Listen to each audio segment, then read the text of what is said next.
এই সেই নীল নদ, পৃথিবীর সবচেয়ে দীর্ঘতম এই নদ হলো নীল নদ, যা আফ্রিকার 11টি দেশের মধ্য দিয়ে প্রবাহিত হয়েছে।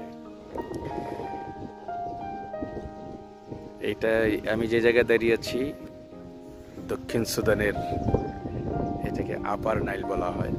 আপার নাইল স্টেটে দাঁড়িয়ে আছি। এই আপার নাইল স্টেট দিয়ে দক্ষিণ সুদান হয়ে আবার সুদান দিয়ে চলে গেছে। সেটা উগান্ডা এবং মিশর থেকে শুরু হয়ে এখানে এসেছে।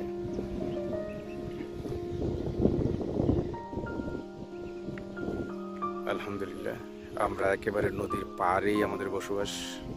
দক্ষিণ সুদানের এই হলো আমাদের বেস, এই যে আমাদের বেস, এই যে আমাদের চেকপোস্ট, যেখানে দাঁড়িয়ে আমরা, এখানে ওয়াচ টাওয়ার, যেখানে দাঁড়িয়ে দেখা হয় বেজের নিরাপত্তা।